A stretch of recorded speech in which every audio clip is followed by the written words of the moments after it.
Еңбекшіқазақ ауданында жасөспірімдерге арналған құқық бұзушылыққа қарсы күрес қысқа метражды фильмі көрсетілді. Фильмде асығыс қадамның ауыр салдары мен заң талаптарын елемеудің зардабы бейнеленген.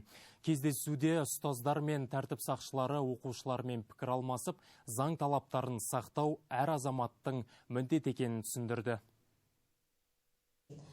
Жасөспірім кезең албырт жақ, бір ғана қате шешімнің салдарынан өз өміріне балта шауып жүргендер қаншама. Кітап бетбелгілері емес қысқа метражды фильмде нашақорлық пен психотроптық заттарды қолдану және таратуға қатысты кейстер талданды. Балалар осындай зиянды ортаға қалай тап болады, сезімге еріп еліктеп шалыспасады. Ал заңды білмеу жауапкершіліктен босатпайды. Балалар тәрбиесі мен тәртібі әрдайым қоғам назарында болады дейді мамандар. Балалардың шынайы өмірде болып жатқан оқиғаларды көруі және өзімен қатарлас, жас ерекшелігі бар өздерімен қатарлас келетін балалардың аузынан естуі бұл үлкен әсерін береді. Сондықтан кейбір ауырлау сәттері бар.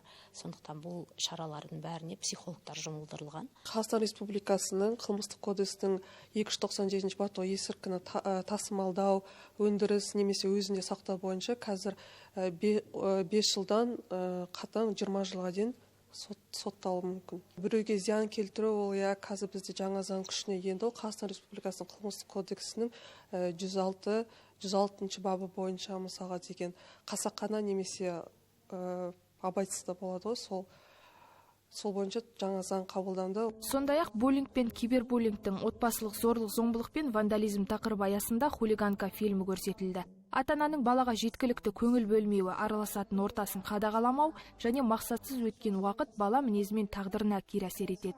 Алдамшы қамқорлық танытқан бөгде жанның артынан ерудің арты талай заңсыз әрекетке итермелеп жатыр.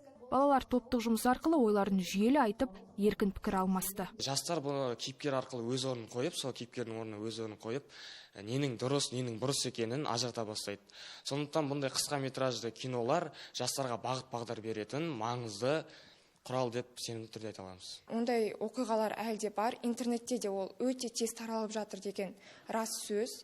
Және ондай оқиғалардың бар болуы расымен де өте ауыр болып көрінеді мен үшін. Біріншіден, сен осындай ситуацияға, мәселеге тап болып жатсаң, онда оны жасырмай, әрқашанда үлкендерге, өзіңе сенімді адамға оны айта білуің керек. Әлем назарын аударып отырған заңсыз есірткі бизнесі кімді болсын алаңдатпай қоймайды. Көбіне дұрыс жолдан таятын шақ осы жасөспірім кез.